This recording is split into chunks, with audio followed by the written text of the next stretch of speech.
Real quick, I just wanted to let you guys know that my social media pages, my Twitter, my Instagram, my Facebook, my TikTok, they're all running. So please subscribe, please follow, and I'm going to be posting original content on those pages. So definitely want to subscribe. Now back to you guys. What's up, YouTube? It's your boy Aaron from Double A Sports, and I'm back for another video. And today, we are back for episode 2 of NBA Discussions, and we are recapping yesterday's trade deadline. Just the amount of bombshells, chaos, Woj bomb, Sham Sharari, both of them just feeding us information after information, trade after trade, and it was a beautiful sight to behold. And I just want to talk about pretty much all of the trades that transpired from yesterday, because it was a lot of trades. So just going through the list, I see that number one, I didn't realize this, but it was the Kings trade involving Marvin Bagley, and it was like a 3-team deal, and it involved Marvin Bagley going to the Detroit Pistons, Semi Ojeleye, Rodney Hood, draft picks to, I don't even know who the guy's name is, to the Los Angeles Clippers, and then Milwaukee, they received Serge Ibaka, which I also heard of. I knew Serge Ibaka was going to the Bucks. They get a second-round pick, another second-round pick, and cash consideration. And then the Sacramento Kings get Dante DiVincenzo, Josh Jackson, Trey Lyles, draft picks to, I don't even know the guy's name, and draft consideration from Detroit. So that was the first trade before all the chaos transpired. And then we go down the list and we go to the Raptors and the Spurs and Toronto. They received Thaddeus Young, Drew Eubanks, never heard of him, second round pick. San Antonio Spurs received Goran Dragic and a first round pick, protected 1 through 14, lottery protected. And then we go to the Celtics trade, and the Boston Celtics received a second round pick. Orlando receives Bobo and PJ Dozier. Now, I'm confused because when was Bobo on the Celtics? I don't remember that ever happening. So I don't remember that happening. That's weird. Okay, then as we all know, with the Brooklyn Nets and the Philadelphia Sixers. Now, yesterday I didn't have all of the details when it came to the trade. It was still sort of materializing. More information was coming out, so I didn't get all of the information that I could get, as you can see from my last video. All right, so Philadelphia receives, obviously, James Harden, but then they also received Paul Millsap. Brooklyn, they received Ben Simmons, as we all know, Seth Curry, as we all know, but then they added Andre Drummond. And then 2 first-round picks, the 2022 first-round pick and the 2027 first-round pick. One is unprotected, that's this year's, and then the protected one is for 2027. So, Brooklyn got a lot back. Philadelphia only got James Harden and Paul Millsap. So then we go down the list, and then I think it's another Spurs trade, and it's with Boston. And Boston receives Derek White. San Antonio Spurs received Josh Richardson, Romeo Langford, and a first-round pick. I didn't know Derek White was that good. I mean, he played for the USA team, and, you know, he's a very talented defender, but wow, I didn't know he was worth that much. Okay, then we go to Phoenix and Indiana. The Indiana Pacers received Jalen Smith. You know, he was a backup big for DeAndre Ayton. Very talented. They picked him in the lottery. Shout out to Jalen Smith out of Maryland. Phoenix receives Torrey Craig in cash considerations. Now, Torrey Craig, I believe he's like a stretch big. He also played defense as well. So, honestly, I don't know why Phoenix would do that. Jalen Smith, he was playing pretty well for them. You know, he's a young player. I thought he would be very good for them. I guess because they have McGee and they have DeAndre Ayton, they don't need him no more. But I don't know. I just felt like that was just a waste right there. Okay, so then we go to Charlotte and the Wizards. And this was crazy because the Washington Wizards, they were making a lot of noise. You know, the day before, they said, hey, everybody's on the table. Everybody's on the table except I think it was Bradley Beal. And so Charlotte got Montrezl Harrell, big pickup, 6th Man of the Year candidate guy. Washington gets Ish Smith, Vernon Carey, conditional 2nd round pick for the 2023-2024, and trade exception. I don't know what that means. And then the Wizards, to make another trade, they give Phoenix Aaron Holiday. The Wizards get back trade exception and cash consideration. So they're probably just trying to clear up some cap space, if that's the case. And so then we have the Mavericks. This was surprising me. Now, obviously, rumors speculating over the years. Matter of fact, it was last year when it comes to Kristaps Porzingis and just his not being able to live up to his contract and to his potential. And now it has come to fruition, and they finally traded him. He's going to the Washington Wizards with a 2nd round pick. And the Dallas Mavericks get back Spencer Dinwiddie and Davis Bertans. Now, I don't know why Dallas would do that trade, because Davis Bertans and Spencer Dinwiddie have not been really good this year. It was really just, it looked like just a cash dump to me. That's really what it looked like, in all honesty, because I don't know why you even give up Kristaps Porzingis, who's still a very talented player, for 2 guys that are having down years and are steadily declining. So then the Celtics, another trade. The Celtics just been making moves. And the Boston Celtics get back Daniel Tice, who was a very good player for them. Really good defensively, could stretch the floor, do a lot of different things.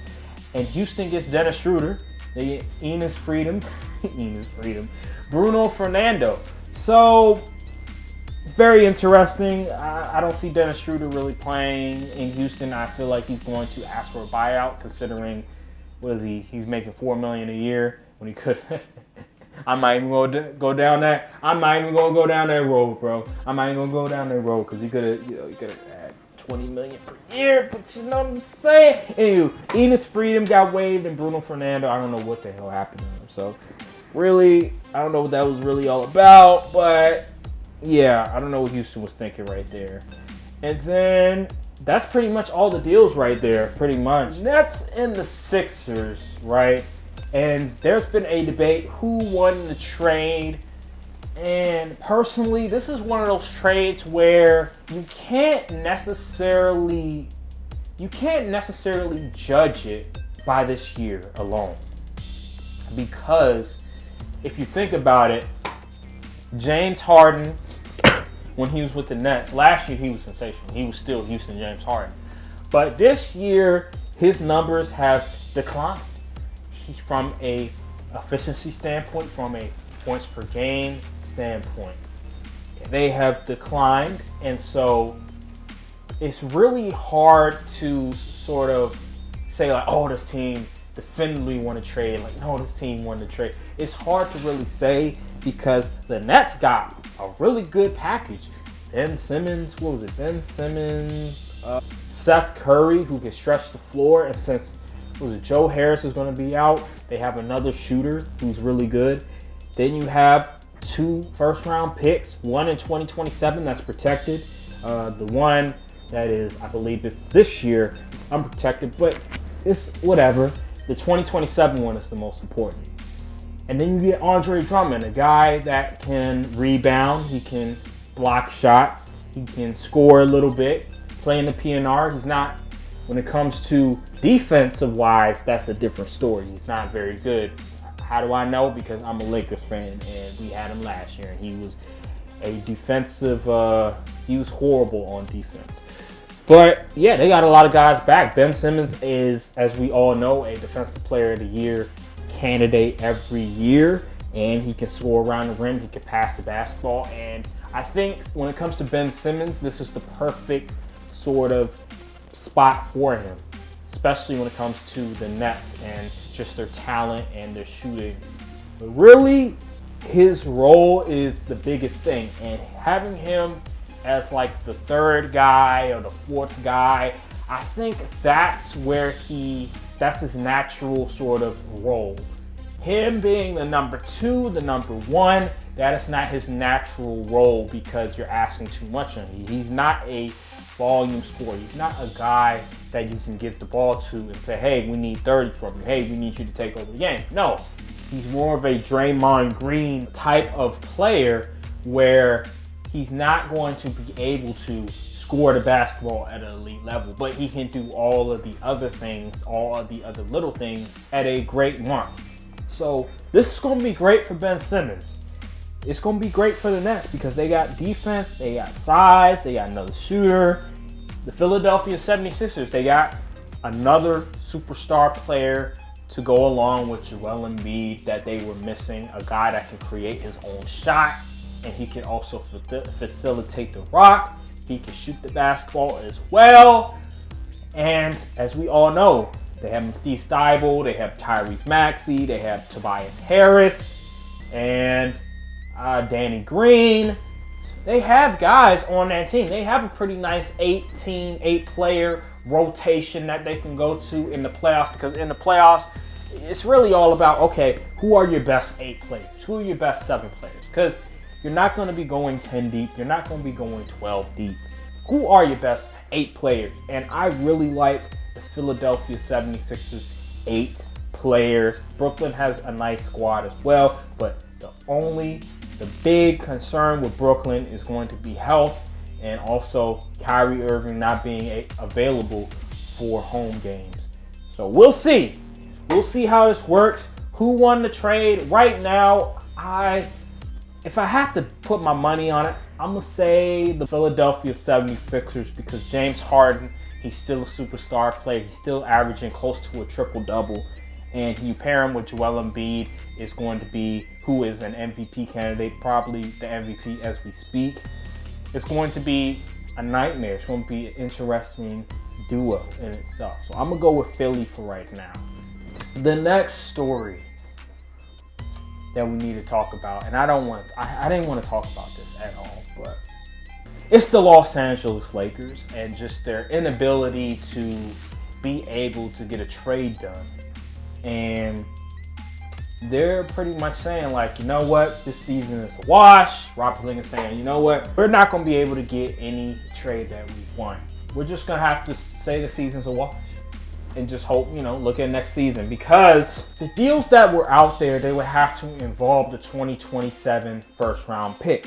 And as we all know, with LeBron James' health, with Anthony Davis' health, it would be wrong for them to add that, because that is a valuable pick for the future. Now, people are saying, oh, come on now, Aaron. You have LeBron James. You have Anthony Davis. You have to go for it. You have to always go for it. What the hell?